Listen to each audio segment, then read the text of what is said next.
betul. Karena dari rambutnya itu lambang partai politik sebetulnya. Tapi kalau saya Bang, saya tidak bersedia menjadi gubernur. Oh iya, Anda nggak bersedia? Nggak bersedia. Karena Pada malam ini kita punya calon-calon yang sudah bersedia. dua bakal calon. Sudah bersedia. Boleh saya panggilkan satu, Bang? Ya. Yang pertama ini namanya Bapak Suyoto, ya. Bupati Bojonegoro. Tahu? Silakan Pak Yoto. Halo. Boleh? Ya. Waduh. Silakan di sebelah saya, Pak. Oh, siap. Ya, Siap. Sebelah saya. Ini Pak Suyoto, panggilannya Kang Yoto. Boleh. Karena pertama kali membaca Kang Yoto, saya pertanyaannya sebetulnya Kang Yoto ini orang Bandung atau orang Jawa Timur? Oh, Jawa Timur. Oh, Jawa Timur. Jawa Kang. Timur yang perbatasan Jawa Tengah itu memang panggilannya Kang. Kang artinya? Kang itu ya bro lah. Bro. Bro Yoto. Bro Yoto. Oke. Atau kalau mau lengkap Kang Broyoto. Broto Yudo. Ya, beliau ini diusulkan oleh Partai Amanat Nasional untuk maju sebagai calon gubernur DKI Jakarta. Oke. Calon yang berikutnya, Saya mau menyebut satu nama yang sudah sangat terkenal sebetulnya di DKI Jakarta. Kadang-kadang banyak tuduhan-tuduhan kepadanya, tetapi dia selalu mengatakan sejak dari kita pernah membawakan acara di TV One, dia selalu mengatakan saya bersih dan terbukti sampai saat ini tidak pernah ada tuduhan yang langsung bisa mengena kepadanya dia ya. Dan dia malam ini meminta tolong disebutkan jangan langsung sebagai bakal calon atau apapun. Ya, kita sambut dengan sangat meriah Bang Haji Lulung.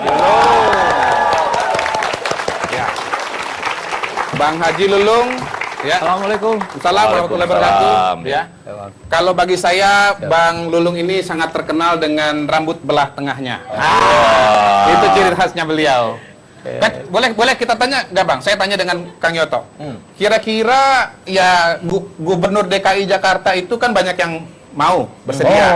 Ya, kalau kita bacakan surveinya dulu ya. Jadi hasil survei Suara Rakyat selalu dilengkapi dengan survei. Ini di 5 kota ya? Di 5 kota. Iya. Dan pertanyaan pertamanya, mengapa banyak orang tertarik untuk menjadi Gubernur DKI Jakarta? Dan jawabannya adalah Pak Kodari? Ya, pertama 20%, 20,8% mencari jabatan. Ya. Kemudian nomor 2, 16,3% fasilitasnya wah ya. Kemudian 13,8% bisa populer. Ya. Kemudian 7,5% batu loncatan untuk menjadi calon presiden. Ya, itu dia. Menurut saya sih agak menarik ini sebetulnya, ya. Walaupun belum terlalu lengkap ya. Karena saya rasa salah satu jawaban mestinya ada untuk merencanakan reklamasi. Ya, tapi jawaban itu menarik sekali ya. Sebetulnya kalau misalnya bisa populer, sebetulnya terbalik. Justru kalau mau terpilih jadi gubernur DKI itu harus populer dulu, baru bisa jadi gubernur. Harus populer dulu, baru bisa jadi gubernur. Bukan karena jadi gubernur lantas populer. Nah, kalau bicara populer terus layak jadi gubernur, itu contohnya Haji Lulung. Silakan tepuk tangan. Nah, beliau ini populer sekali nih. Gitu. Tapi dulu, kenapa agak lemes malam ini Pak Haji Lulung? Nih, kalau orang ilmu komunikasi kan, kalau kita lihat dari jauh, ini seperti ada tekanan. Jadi apa? Misalnya apa yang terjadi dalam 1-2 hari ini, Bang? Iya. Tapi jangan begini-gini dong. Tenang aja dong. Menunjukkan kesini seperti ini seakan-akan kesempatan Haji Lulung harus dipotong. Dia nggak boleh maju, nggak boleh ngomong soal reklamasi. Memang gitu ya? Enggak Ada sedikit tekanan begitu. Enggak begitulah. Cuman saya kecapean aja. Sebaliknya Kang Yoto kita lihat kok sumringah sekali. Ada apa ini? Ya, hidup ini kan dijalani dengan penuh bahagia. Mengalir seperti Sungai Bengawan Solo. Apalagi bagi saya, saya termasuk orang yang berpolitiklah dengan gembira dan nikmatilah semua tantangan itu. Berpolitiklah dengan gembira dan nikmatilah semua tantangan. Rencanakanlah reklamasi dengan gembira dan rasakanlah akibatnya. Luar biasa. Terus ini itu hasil survei yang pertama ya? Survei pertama. Ada survei berikutnya barangkali? Iya. Survei yang kedua ini kita akan mencoba.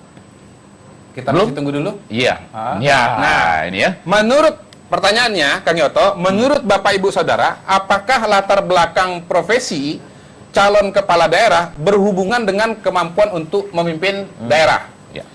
Jawabannya Pak Effendi? Ya, 64% mengatakan ya, Ya. 25,8% mengatakan tidak, dan kemudian sisanya 10,3% tidak jawab. Iya. Jadi latar belakang profesi Ya. menentukan. Nah, Ya. pada malam ini kita punya Ya. ada Kang Yoto. Nanti kita bisa tanya. Enggak, latar belakangnya adalah bupati. Dosen, sebelumnya dosen. Oh, dosen dulu. Sebelumnya dosen. Ya. Dosen jadi bupati. Jadi bupati. Kemudian- Kalau Haji Lulung? Apa? Saya. Ya. Pendiam banget ini. Iya. Ini juga susah. Di bawah tekanan. Di bawah tekanan. Ini nggak biasa. Saya lihat apakah jujur Haji Lulung Ya. tuh Ya. Kalau begitu kita kasih waktu Haji Lulung untuk menenangkan diri Ya. dan merenungkan reklamasi. Kok Jangan. Setelah kita akan kembali setelah pesan-pesan berikut ini. Iya.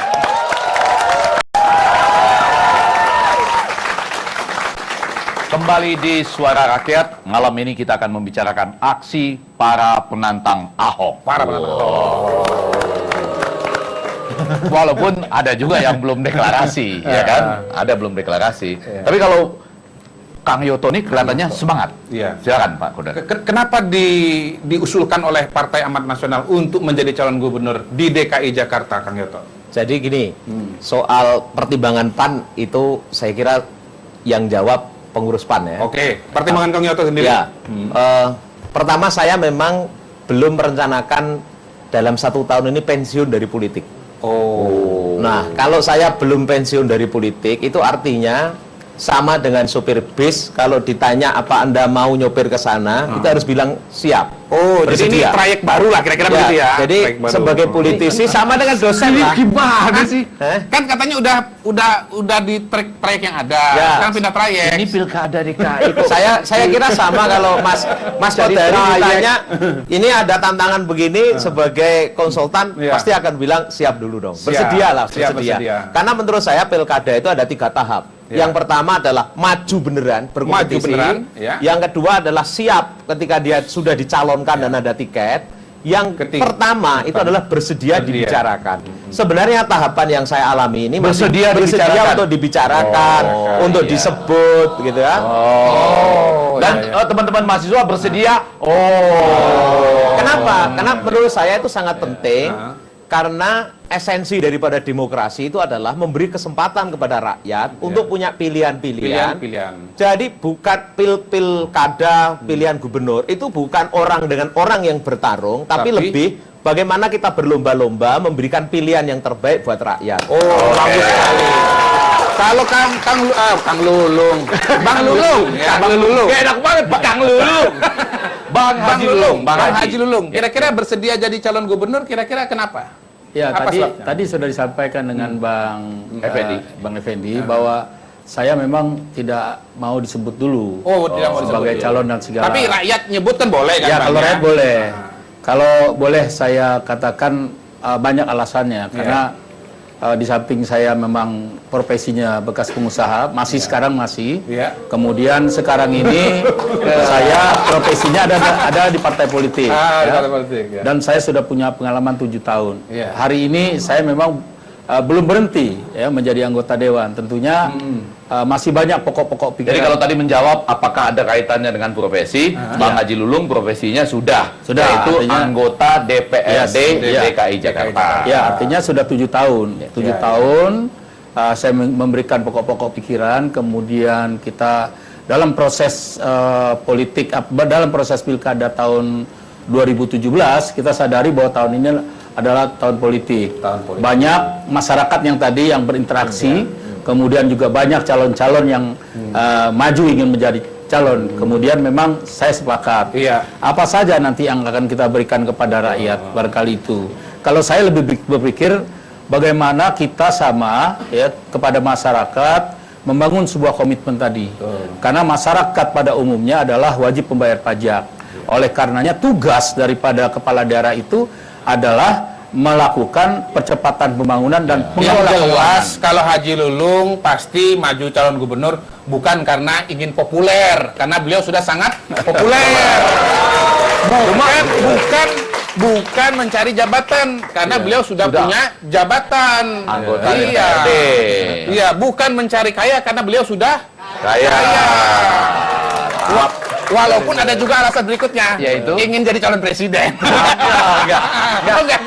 Kalau ini memang tadi sudah saya katakan, nggak boleh lihat saya. Nggak boleh, ya. nggak boleh. Ini memang kalau dalam kondisi begini saya dengar di bawah tekanan. Di bawah tekanan. Ya, yaitu Tekanan dari jangan bicara soal proyek reklamasi. Oh. Nanti kami ikutkan jadi.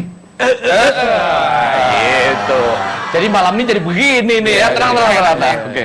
Oh, hasil survei sudah keluar ya. Survei Suara rakyat selalu ada surveinya. Ini di 5 kota. Apakah seorang kepala daerah? Ralat, Bang. Kali ini cuma di satu Oh, di cuma khusus satu. DKI. Khusus DKI Jakarta ini ya. Apakah seorang kepala daerah harus memiliki pengalaman bekerja di pemerintahan? Ya. Misal pernah di DPRD, pernah jadi PNS, Ya. dan seterusnya. Jawabannya? 68% mengatakan ya, sebaiknya punya pengalaman bekerja di pemerintahan, dan yang mengatakan tidak 25% saja. Iya, iya. Ya. Ya. Jadi kalau ini ini alasannya ya. Alasan dari mereka yang ini kok agak lain langsung ini. ya, agak langsung. Karena langsung. Kita tanya dengan Kang Yoto dulu. Ya. Apakah Kang betul Yoto, ada kaitan langsung dengan profesi dan menguntungkan bagi Iya. calon untuk pernah punya latar belakang di Iya. pemerintahan? Ya. Ya, saya kebetulan pernah jadi DPR provinsi di Jawa Timur. Sebelum jadi bupati. Sebelum jadi bupati, saya nggak tahan memang jadi DPR. Jadi Kenapa nggak tahan, Kang? Waktu itu saya nggak tahan karena tahun 2005 Dua-duanya tendensi sebetulnya demokrasi malam itu ini hanya dua-duanya di bawah berkata tekanan sebetulnya. ya. Jadi tendensi demokrasi waktu itu hanya berkata iya dan tidak, dan saya mendapatkan bahwa kesan kuat di DPR itu tugasnya cuma nyala-nyalain eksekutif. Karena itulah kemudian saya kebetulan pernah jadi dosen, sempat jadi rektor. Lalu saya berpikir, waduh Tuhan izinkan saya menjadi bagian yang disalah-salahkan lah kira-kira itu. Maka saya ketika ada kesempatan untuk maju di Bojonegoro, akhirnya saya menyalonkan diri dengan segala kesulitannya, dan saat saya terpilih, yang paling terasa adalah perubahan dari dosen DPR ke eksekutif. Itu ada yang sangat terasa. Berbeda memang. Berbeda sekali. Jadi kalau jadi dosen, itu kecenderungannya kita ngomong banyak. Ngomong banyak. Saya ini waktu itu ngomong dan ingin didengar. Iya. Jadi DPR kecenderungannya juga ingin ngomong banyak dan ingin didengar. Begitu saya jadi politisi eksekutif, kebalik. Saya harus mendengarkan banyak. Baru bicara dan Tapi kalau itu sih tergantung sifat masing-masing ya. Ada juga yang mau mendengarkan banyak, ada juga yang mau marah-marah banyak. Iya betul. Ada juga macam-macam. Soalnya ada juga yang jadi kepala daerah ngomongnya juga banyak gitu. Ya, tapi ketika kita menempatkan bahwa public service itu menjadi orientasi utama, maka mendengarkan keinginan, komplain rakyat itu harus nomor satu.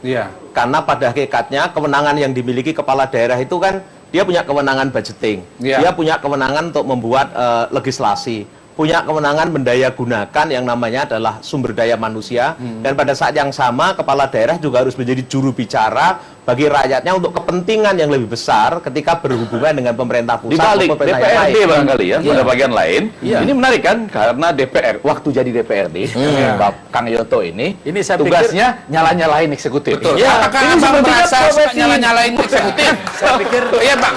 cara berpikirnya jadi terbalik ini. Terbalik, Bang. Cara berpikir jadi terbalik. Karena kan Terbalik itu maksudnya di sini eksekutif marah-marahin yang ngomongin DPR gitu. Enggak, artinya begini, terbaliknya begini. Kita harus sadari Iya. tugas pokok fungsinya dulu. Oh. DPRD sebagai apa, terus kemudian eksekutif sebagai apa. Jadi DPRD itu bukan marah. DPRD itu adalah mengendalikan eksekutif. Karena tugas pokok fungsinya membuat peraturan daerah. Produk-produk peraturan daerah itu dibikin oleh kami. Ada hak inisiatif, ada hak usulan dari pemerintah daerah. Itu kepentingannya. Nah, kemudian kalau DPRD memberikan masukan-masukan atau barangkali mewarning, itu bagiannya, karena tugasnya ada 3 kan. Yang pertama adalah membuat peraturan daerah, baik itu yang diusulkan eksekutif sesuai dengan kepentingannya. Nggak selalu seperti itu ya? Iya, artinya ada nggak selalu seperti itu, tidak. kecuali dalam hal reklamasi, nggak begitu ya? Ada hak inisiatif kita, ya. Ada hak inisiatif yang barangkali bahwa banyak aspirasi masyarakat tadi ya yang tidak terakomodir oleh siapa? Oleh pemerintah daerah. Tapi Abang setuju nggak Bang? Kalau misalnya Abang jadi gubernur, ngomongnya lebih sedikit dibanding waktu jadi DPRD. Oh Setuju iya. nggak, Bang? Oh, saya lebih setuju, artinya begini. Kalau pemerintah daerah kan ditugaskannya sudah jelas. Ini dikasih uang oleh rakyat, kelola yang baik, serap yang baik, melakukan percepatan pembangunan. sedikit bicara. Yang ada lagi yang lebih penting, harus pinter dan harus cerdas membangun komunikasi dengan rakyat. Sadar bahwa kita dipilih rakyat, kemudian kita harus mencintai rakyat. Kemudian kalau kepala daerah tidak pandai membangun komunikasi dengan rakyat, kepala daerahnya tidak dicintai oleh rakyat. Bagaimana kepala daerah dicintai oleh rakyat? Bangun komunikasi yang baik. Ada juga yang marah-marah tapi tetap dicintai rakyat kok ya. Ada juga dong. Ya, itu Hasil, itu begini, itu pandangannya berbeda. Banyak orang dibilang kalau itu artinya kepala daerah yang berbasis kepada publikasi, ya. Ada karena kenapa di bawahnya kosong. Jadi ada kepala daerahnya kayak Kang Yoto nih. Nah, Kang Yoto. Wah, ini luar biasa Kang Yoto. Jadi di Jakarta aja beliau dikenal. Tapi publikasinya kosong di bawahnya. Kalau beliau enggak, muatannya tuh penuh gitu. Publikasinya? Publikasinya kosong. Publikasinya kosong. Tetapi muatannya banyak karena dibalik-balik nih. Tapi justru itu karena publikasinya sementara belum seberapa, dia termasuk bersedia dibicarakan. Bersedia dibicarakan. Betul. Karena menurut saya kesediaan menjadi politisi itu bukan hanya kesediaan untuk melihat orang lain, tapi politisi apalagi yang sudah berbuat. Saya sudah menjadi bupati 8 tahun lebih, 8 tahun tinggal lebih. 1 tahun setengah. Itu ibarat buku kan, saya menjadi buku yang sangat terbuka. Orang boleh mengkritik, boleh membicarakan, dan saya harus ikhlas dan rela sekali dibicarakan untuk kemungkinan dikritisi, termasuk kemungkinan orang berpikir mungkin kalau ini juga dibawa ke forum yang lebih berbeda bisa jadi mampu. Jadi saya tidak boleh menutup semua kemungkinan itu. Tidak menutup semua kemungkinan. Ya. Kita kembali ke survei dulu, Bang Ege. Ya, jadi ada survei melanjutkan yang tadi ini. Ya, alasan mengapa Calon gubernur DKI Jakarta harus berpengalaman. Ya. Pertama, supaya memahami birokrasi. Wah, ini berapa menarik persen ya. itu?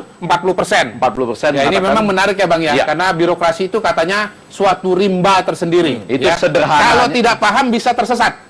Boro-boro mau memperbaiki, bisa-bisa terreklamasi. Waduh, Pak, itu sensitif, Pak. Sensitif ya. Kata-kata reklamasi jangan diucapkan terlalu banyak. Alasan berikutnya bisa memimpin, ya, karena sudah punya pengalaman bisa memimpin. Ya. Kemudian lebih baik.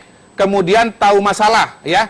Dan yang terakhir tidak dibodohi. Ya, ini alasan mereka yang mengatakan bahwa calon gubernur harus berpengalaman. Nah, sebaliknya yang mengatakan bahwa calon tidak harus berpengalaman, pertama yang penting bisa memimpin, ya, lepas dari latar belakangnya. Kang Yoto mau dosen, mau musisi, mau pengusaha, yang penting bisa memimpin. Yang kedua, pengalaman bukan jaminan. Kadang-kadang pengalaman justru menjadi hambatan, ya kan? Ya, pengalaman bisa jadi hambatan, ya kan? Karena sudah kebiasaan buruk, jangan diteruskan. Wow. Jadi marah-marah saya. Jadi saya setuju deh. Tapi saya nggak apa-apa. Saya nggak takut marah karena ternyata marah bisa dicintai juga kok. Ternyata bukan cuma anggota DPRD loh yang punya pengalaman marah-marah ya. Pembawa acara juga bisa marah-marah. Silakan. Asal jujur. Tidak harus berpengalaman, yang penting jujur. Dan mau kerja. Mau kerja. Ya. Jadi itu dua sisi pandangan ya, yang mengatakan harus berpengalaman dan yang tidak. Ya. Nah, Ya, sekarang memberikan reaksi dong terhadap hasil survei tadi ya. Saya kira apa yang disampaikan oleh publik itu benar ya. Karena ketika niat baik untuk melayani publik itu akan diterjemahkan menjadi sebuah karya nyata yang kemudian juga bisa direspon oleh publik, itu masih memerlukan minimal tuh ada jarak. Jarak pertama, orang harus kemudian memahami betul apa yang menjadi keinginan publik. Yang kedua adalah merumuskan menjadi sebuah visi bersama, bukan visi kepala daerah, tapi menjadi visi bersama. Kemudian yang ketiga adalah menurunkannya menjadi strategi. Nah, setelah strategi harus bicara governance. Nah, baru setelah governance itu bicara manajemen operasional. Karena pada dasarnya yang namanya planning, organizing, actuating, controlling, itu sebenarnya adalah manajemen operasional. Tapi dalam konteks pemerintahan, ini pengalaman saya di birokrasi, pada umumnya birokrasi, ini jelas gaya bicara dosen. Jadi pada umumnya yang saya hadapi birokrasi itu adalah mendahulukan aturan dibanding dengan strategi. Padahal ketika berhadapan dengan rakyat, yang harus kita lihat adalah visi bersama, strategi, baru aturan. Sekarang lalu saya ke manajemen operasional. Bang Haji Lulung ya. Tadi dinyatakan sebaiknya berpengalaman. Tetapi pada bagian lain, ketika ada yang mengatakan tidak harus berpengalaman, ada yang menarik tuh yang saya catat di situ. Kata-kata jujur. Kata-kata jujur, ya kan?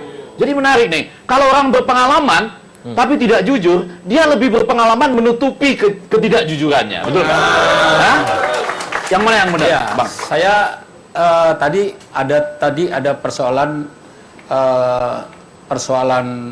apa satuan perangkat kerja daerah, birokrasi, paham tadi, birokrasi.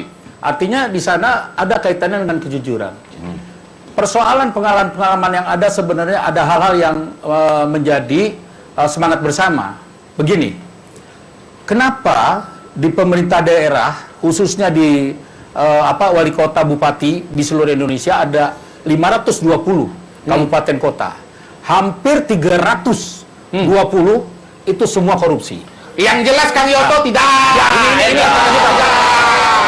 Tidak. Nah kemudian ini tadi. Yang jelas Kang Lulung tidak.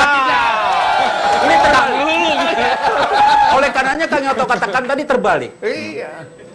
Dia akan membuat strategi dulu, baru kepada persoalan peraturan daerah atau persoalan undang-undang. Kalau menurut saya bahwa negara ini kan negara hukum. Harus didahului dengan persoalan-persoalan hukum. Tidak boleh jalan sendiri. Akhirnya nanti tidak terarah. Kemudian yang saya temukan banyak persoalan.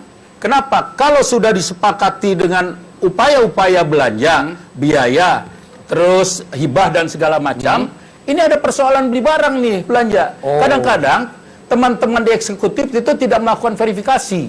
Kalau harga dari yang kita setujui misalkan 600 juta, beli barang A misalkan, ini perlu verifikasi. Harga e-katalognya berapa? Harga e-katalognya misalnya 400 cukup juta. sistematis juga. Tidak kalah dengan dosen. Maksud saya, gini. Kita ini persoalan kejujuran. Kang Lulung. Ini persoalan kejujuran. Bang Lulung, kita juga menemukan ada meme ya di media sosial tentang Haji Lulung ya. Dan Kang Yoto juga Dan dong. ada juga berita tentang Kang Yoto. Kita akan tunjukkan kepada pemirsa setelah pesan-pesan berikut ini. Tetap di Suara Rakyat. Ya, kembali di Suara Rakyat. Ya, Bang Eke, biasanya orang jadi gubernur dulu baru jadi trending topik. Kebanyakan begitu. Ini maksudnya ngenyek nih, maksudnya Enggak, bukan Bang Ege. Oh iya. Bang Haji Lulung. Jadi Bang Haji Lulung ini sudah pernah jadi trending topik ya, walaupun belum jadi gubernur gitu. Ya. Jadi nggak ada kesan kesel ya kalau mendengar kata-kata UPS nggak ya? Nggak ya. Coba tahu masih ada rasa keselnya kan? Tapi UPS lagi gitu ya. Tapi karena Bang Lulung ini sudah terkenal di Jakarta ya, sementara Kang Yoto baru bersedia untuk jadi calon gubernur. Bersedia untuk terkenal juga. Betul, bersedia untuk terkenal. Bersedia ya, Kang ya, bersedia untuk terkenal ya. Boleh ya? dong. Boleh dong kita lihat berita-berita tentang Kang Yoto. Misalnya Bang, tolong dibacakan Bang. Mirip Jokowi. Suyoto yang tadi belum selesai. Bagaimana sih? Mirip Jokowi. Suyoto dinilai tepat jadi pesaing Ahok. Kok mirip Jokowi jadi pesaing Ahok ya? Bukannya Jokowi berpasangan sama Ahok? Nggak, maksudnya bahaya. Kalau mirip Jokowi bahaya. Nanti Pak Jokowi malah jadi saingannya. Tapi kemudian ada berita lagi. Ya, ada berita lagi. Bisa atasi banjir. Suyoto dilirik PAN untuk lawan Ahok. Memangnya di Jakarta ini suka banjir ya Bang ya? Apanya? Memangnya di Jakarta suka banjir ya? Wah. Saya yakin ini. Itu dulu. Ini pertanyaan dari mereka yang ingin mereklamasi pantai. Reklamasi itu menyebabkan banjir atau mengurangi banjir, Bang? Saya nggak tahu ya apakah mengakibatkan banjir atau enggak. Tapi Kang Yoto dinyatakan sudah berhasil. Yang pasti, Bang, reklamasi itu menyebabkan kekurangan ikan. Dan sebentar lagi menyebabkan banjir air mata. Ya. Boleh, kita mau tanya sama Kang Yoto ya. Kang, pertanyaan pertama nih berkaitan dengan berita tadi ya. Apa kira-kira resep Kang Yoto untuk mengatasi banjir di Jakarta? Dan apakah sebetulnya Kang Yoto itu memang punya pengalaman dengan mengatasi banjir? Kalau memang pernah pengalaman, ya mengatasi banjir di mana? Apakah di kabupaten atau di halaman rumah sendiri? Silakan. Jadi begini, Teknik lingkungan tuh ini kan? oh ini teknik lingkungan. Ya. Waduh, kalau ngomong sama teknik lingkungan jauh lebih enak. Nah. Karena ngomongnya pasti lebih rasional. Iya. Ya. Betul kan? Oh, baru begini aja pendukungnya. Iya. Jadi saya kira Kapan mengatasi banjirnya? Pertanyaan pertama. pertama adalah Bojonegoro itu terkenal dengan banjir. Jadi ada dua yang sangat terkenal Bojonegoro. Itu satu adalah banjir kalau musim hujan, yang kedua adalah kekeringan kalau musim kemarau. Mengapa? Karena posisi Bojonegoro itu adalah di hilir Bengawan Solo. Jadi kalau sudah mulai ada 16 sampai 18 kabupaten kota itu hujan, walaupun Bojonegoro tidak hujan, semua bisa ngumpul airnya di Bojonegoro. Persis DKI Jakarta. Ya, berarti ada miripnya ya, Iya. ada miripnya. Cara kan- mengatasinya? karena yang sudah itu sukses? ini yang agak berbeda. Jadi karena Bengawan Solo itu posisinya sangat panjang dan para ahli ketika saya tanya kenapa posisi Bojonegoro menjadi seperti ini, para pakar geologi mengatakan karena 30 juta tahun yang lalu itu adalah laut. Karena itulah pada saat cracking antara Asia dengan Australia, baru aliran Bengawan Solo itu pindah mencari celah-celah ke utara lewat Bojonegoro. Karena itulah tanahnya kemudian masih sangat labil, bangun apapun cepat rusak. Lalu karena itulah kayu jati ada di situ, tapi ada juga berkah yang namanya minyak. Nah, kemudian waktu saya awal menjadi bupati, tahun 2008 saya menjabat. Solusinya apa, Kang? Solusinya kemudian adalah kita mengubah paradigma karena tidak mungkin kita bisa menyelesaikan secara teknis. Karena tidak semua menjadi kewenangan Kabupaten Bojonegoro waktu Jadi, itu. apa yang dilakukan? Maka kita rubah menjadi living harmony with flood. Jadi hidup harmonis dengan banjir. Oh. Ya. Pertama adalah ngatasin banjir, berarti Bukan. belajar berenang di tengah banjir kali Iya, itu. saya kira apa yang dikatakan Mas Kodari betul. Di antaranya itu. Iya. Nah, karena itu mengatasi banjir itu pertama pasti technical approach. Oke. Yang kedua pasti social approach. Social. Karena pada saat yang sama ketika ada kebanjiran dan ketika kita mau merubah misalnya mindah orang dan orang, tidak bisa kita cuma legal approach dan technical approach. Oke. Diperlukan apa yang disebut dengan human approach. Kita bicara. Oke. Ya, baik. Terima kasih. Terima kasih Kang Ngeto. Terima kasih, Kang Ngeto, ya. Silakan Tapi duduk. Aman warga kursinya nggak banjir DKI di sini, aman Jakarta. nggak banjir. Ya, hati-hati ya. Nanti kalau Kang Yoto menjadi apa? Gubernur? Gubernur, living harmony. Living in harmony. In with harmony dengan banjir. Iya. Nah, gitu ya. Apakah Kak Haji Lulung akan mengusulkan living in harmony dengan sudah kemacetan? keluar, sudah keluar. Nah ini sudah keluar, silakan Bang. Iya. Saya dapat giliran bacain yang begini. Haji Lulung harus jadi gubernur DKI Jakarta. Iya, Save Haji Lulung. Iya. Banjir dipelototin berhenti. Macet diteriakin, langsung jadi lancar. Kok pada takut sih sama Abang? Oh ini. Wih. ini mantap ini. Titik. Hah. Jadi ngetop lu ya. Iya. Ya, begitu ya. Emang lu aja yang bisa ngetop. Iya. Oke, boleh Pak Haji Lulung cerita tanggapannya selama ini terhadap apa? Permasalahan banjir, permasalahan macet. Ya, ini kalau saya lihat meme, ini adalah kreativitas masyarakat, terutama anak-anak muda. Makanya saya bilang, hello anak-anak muda.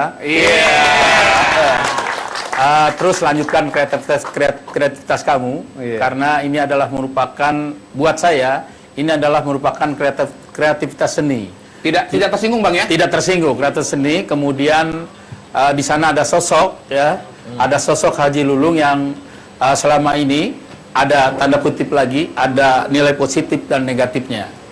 Kami punya rencana yang banyak barangkali karena pengalaman menjadi legislatif sudah 7 tahun. Banjir aja Bang Haji, misalnya, biar seimbang. Iya, saya mau masuk ke banjir. Persoalan banjir itu Banjir air ya Bang ya, bukan banjir duit. Kalau banjir duit Abang udah biasa urus. Iya. Iya. Karena ada beberapa kali beberapa kali yang sudah dilakukan normalisasi sejak Pak Setioso. Sejak Pak Setioso, Pak Pojibowo, kemudian sekarang Pak Jokowi dan Pak Ahok. Dan ini dibangun harus terintegrasi. Jakarta adalah memang kota yang ada di tengah, kemudian ada daerah sanggahan yaitu Bogor, itu sering banyak sekali hujan. Artinya di sana ada hulu. Kemudian ada yang namanya Depok. Depok itu memang suka mengirim mengirim air kepada Jakarta ya. Nah, iya. Dan kemudian dari beberapa hal yang ada di sana, kami pemerintah daerah itu bekerja sama dengan DPRD sudah ya memainten pompa-pompa yang ada. Karena memang kita punya pompa Jadi yang satu memelihara dan memastikan pompa-pompa bekerja dengan baik. ya. Yang kedua sudah firm itu. Ya. Artinya sekarang kita tinggal bagaimana di hulu kita bekerja sama dengan daerah yang terintegrasi. Kita belum lagi punya belum punya lagi dengan punya waduk di sana. Memang kita sudah ada yang kita bisa kerjasamakan. Ada tempat-tempat yang memang kita buat bikin waduk. Tapi kan harus menggusur warga juga, Pak ya, Haji. ada Ya kan? sedikit karena Nanti harus menggusur ikhlas. juga warga Ya, gitu. ya, artinya warga yang digusur itu memang warga yang kebanjiran gitu kira-kira. Dan itu memang bukan ada di Jakarta. Dan itu bukan ada di Jakarta karena itu ada di hulu. Kita harus bekerja sama dengan daerah sanggahan yang namanya Bogor, Jawa Barat. Persoalan persoalan kemacetan ini memang persoalan kemacetan adalah persoalan makro. Persoalan yang lagi-lagi harus terintegrasi dengan daerah-daerah sanggahan. Karena Jakarta tuh penduduknya cuma 4, sekian juta kalau malam. Jadi kalau siang itu bisa 13 juta. Bayangkan kalau mobil itu masuk dari Tangerang, mobil itu masuk dari Bogor, mobil itu masuk dari Bekasi dan seterusnya itu. Kemudian apa? Hari ini kita belum sepakat. Bukan lagi sekarang persoalan-persoalan misalkan kita besok bebaskan 3-in-1. Saya setuju itu. Itu bagus, konsep yang bagus. Tapi kita lihat dulu. Setuju. Besok lebih macet nggak dibandingkan ya? Karena uji coba. Karena uji coba. Karena uji coba ada IRT besok yang akan mengantisipasi persoalan itu. Ada persoalannya. Bagaimana kita mengajak masyarakat untuk melakukan kampanye akbar supaya adil waktunya. Tentang apa? Waktunya sudah sama. Kampanye akbar tentang apa? Akbar. Tentang apa? Tentang masyarakat diajak sepakat untuk naik transportasi. Oke. Silakan. Silakan, Pak Haji. Ya. Baik, Bang. Ya. Tadi hampir saya tanya tentang reklamasi. Jadi itu ya semacam visi misi lah ya, singkat untuk menyelesaikan permasalahan Sesuai Jakarta. dengan hasil Tapi pertanyaan sebetulnya Bang Ege, karakter bagaimana atau sosok calon gubernur bagaimana yang diinginkan oleh masyarakat DKI Jakarta? Akan ada surveinya setelah pesan-pesan berikut ini. Tetap di Suara Rakyat.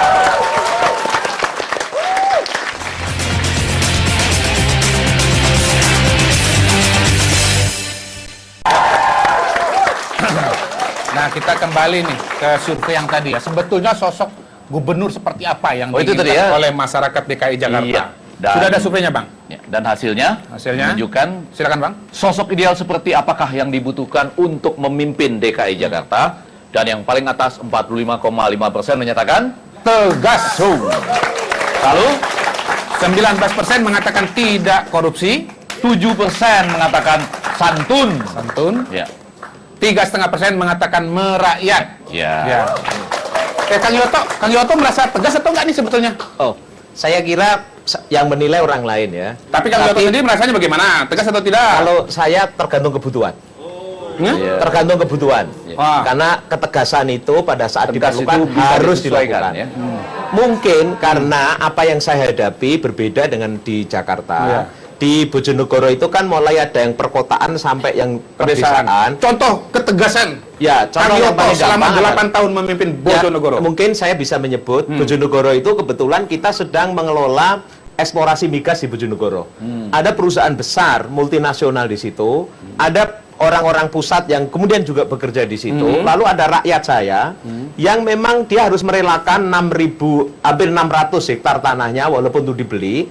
Nah, ini orang-orang yang sebenarnya lemah.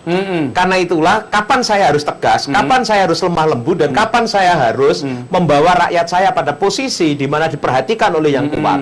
Karena pada saat saya harus menjadi fasilitator, saya harus mendengar semuanya. Pada saat saya harus bertindak menjadi regulator, di mana saya harus mengeluarkan aturan. Misalnya, saya mengeluarkan aturan waktu itu kepada perusahaan multinasionalnya, bahwa semaksimal mungkin tenaga kerja yang unskill harus diambil dari rakyat setempat. Oh ya, untuk tegas ya. Ya. Saya ke Haji Lulung, santun Haji nggak? Lulung ya. Iya, Santun nggak? kalau digabung Pak, digabung antara tegas dan santun. Iya, Karena iya. kan yang akan dihadapi Pak Ahok itu sangat terkenal akan tegas. Ya. Ya, kalau saya melihat ketegasan itu harus dilihat secara universal tadi ya. Kenapa? Jangan menyinggung orang. Jangan. Artinya ada kejadian yang memang patut kita evaluasi ketika memang ini ada tingkat waspada tentang siaga banjir barangkali ya. Oh, dulu waktu ya, banjir ya. kemudian ada tahu-tahu PLN mati. Oh ya. Ini sabotase gitu. Itu tidak substansi. Artinya ingat itu ya waktu Pak ya, Gubernur DKI mengatakan artinya itu ini sabotase waktu listrik dimatikan. Ya, karena kenapa? Di situ ada pompa. Kalau itu tidak mati, ini akan tadi saya bilang ada siaga 1 di situ. Ini masyarakat akan kena barangkali. Ada yang setrum gitu. Iya. Kemudian kemarin tidak substansi lagi menurut saya. Kenapa? Sabotase di depan istana banjir, genangan air. Pasti ada sabotase. Iya. Tapi kemudian dievaluasi ada orang dahulu lama Iya. punya pekerjaan ditinggal kulit-kulit kabel itu. Ada Jadi lagi yang itu paling namanya penting. sabotase kulit kabel. Kayak Iya. gitu ya. Iya. Nah, Pak, tapi jangan lantas terus mengatakan tegas tidak substansi tadi. Nah, boleh, kemudian boleh nanya soal reklamasi nggak ini? nah tadi reklamasi. Kalau saya sudah memberikan ketegasan. Oh, udah. Sudah. Apa ketegasannya? Jadi ketegasan itu ketika tadi makanya saya katakan jangan main-main. Pemerintah daerah jangan jalan dulu atau ngomong dulu baru mikir. Jangan jalan dulu baru bicara regulasi. Kalau saya bicara regulasi dulu. Jadi? Ya memang usulan misalkan di reklamasi, usulan peraturan daerah tentang reklamasi itu diusulkan oleh pemerintah daerah. Intinya begini, di sana ada yang namanya undang-undang, tadi regulasi itu. Ada Undang-Undang 30 tahun 2014 tentang apa? Tentang administrasi pemerintah. Jadi regulasinya bakal jalan terus atau diapakan nih? Oh tidak, kalau saya tegas. Ya. P3, Demokrat, dan PDIP mengatakan kita harus ya menerima aspirasi masyarakat pesisir pantai, Baik. menolak daripada dampak lingkungan. Baik, dan terima kasih Pak Haji Lulung. oke, ya. Nah, Jakarta ini kan aslinya kan suku Betawi di Ya. sini. Pertanyaannya, apakah Gubernur DKI itu harus putra daerah? Ya, orang Betawi atau tidak? Ya, oke. Nah, kita ada surveinya juga Bang Ege. Ya. Silakan Bang Ege. 84,4% mengatakan tidak. Ya, karena tidak harus. Karena Putra saking Betawi. banyaknya itu ya, jadi tidak. Gitu gitu ya. ya. 14% mengatakan iya dan 1,3% tidak menjawab. Iya. Alasannya kenapa harus putra daerah dan mengapa tidak akan kita sampaikan kepada pemirsa setelah pesan-pesan berikut ini. Wow. Kembali di Suara Rakyat dan kita sampai ke puncak dari aksi para penantang Ahok. Ini ada hasil survei juga yang Lanjutan yang tadi lanjutan kan? dari tadi. Aha. Alasan tidak harus putra daerah karena yang penting mampu memimpin 26%. Kemudian karena Jakarta itu majemuk, Indonesia majemuk ya. Ada banyak suku, Iya, ada banyak agama. 22,4% dan siapapun berhak maju 13,3%. Iya. Ya. Kemudian alasan mereka yang mengatakan harus putra daerah, walaupun ini sangat minoritas ya. Ya, pertama adalah tahu masalah. Jadi kalau putra daerah dianggap tahu masalah di Jakarta. Yang kedua, satu suku. Nah, jadi respondennya kebetulan orang Betawi. Sama sukunya, Iya. cuma 14,3%. Kemudian ya. soal memberikan kesempatan kepada putra daerah. Ya. Mungkin karena melihat putra Betawi banyak tergeser. Ya.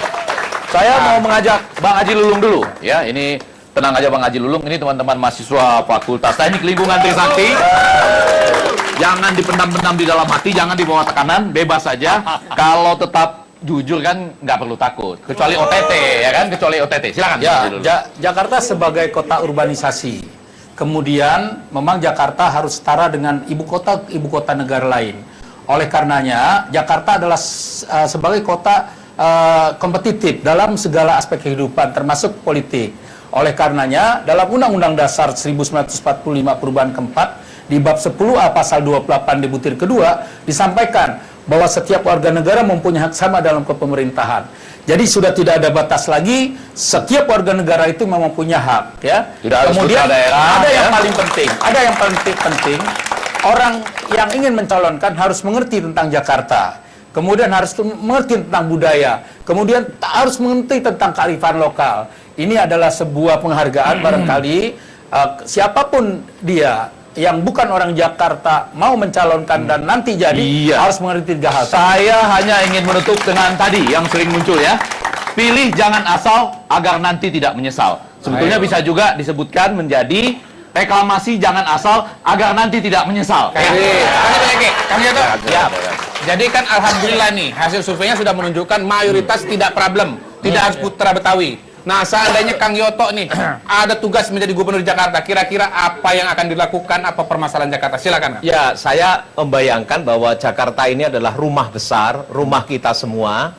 Dia harus menjadi, selain harus mengurus dalam rumah tangganya, dia harus menerima semua orang yang datang ke Jakarta karena alasan ekonomi, karena alasan politik, tapi juga karena alasan budaya. Karena itulah maka saya percaya bahwa pilkada ini akan menjadi momentum buat warga Jakarta untuk kemudian menentukan pilihan-pilihan masa depan yang lebih baik, tidak untuk merendahkan dan menyalahkan satu dengan yang lain, tapi justru bagaimana kita membangun kekeluargaan besar. Kalau toh di antara kita harus ada yang bersedia untuk dibicarakan, dikritik, untuk menjadi kepala rumah tangga, maka anggaplah itu sumbangan terbaik dari orang-orang politik untuk Jakarta. Karena apalagi tadi sangat bagus sekali, orang Jakarta sangat plural, sangat majemuk, sangat bisa menerima orang lain, itu modal yang luar biasa buat Indonesia. Membuat Jakarta menjadi rumah yang nyaman buat semua, rumah yang dinamis buat semua. Makasih Kang Yoto. Tepuk tangan untuk Kang Yoto. Saya ingin garis bawahi dari Kang Yoto, menuju Pilgub Jakarta tidak saling menyalahkan, tidak saling merendahkan. Baik Kang Yoto, terima kasih banyak. Iya, baik. Jadi alhamdulillah, silakan Kang. Kita punya calon-calon pada hari ini bagus-bagus. Iya. Artinya kita punya harapan untuk Pilkada Jakarta akan menjadi baik tahun 2020. Iya, berarti kita akan ketemu lagi minggu depan di Suara Rakyat dengan topik-topik yang jauh lebih menarik. Misalnya, itu dalam reklamasi yang tanggung jawab siapa sih? Iya. Jangan kemana-mana, tetap di Suara Rakyat minggu depan.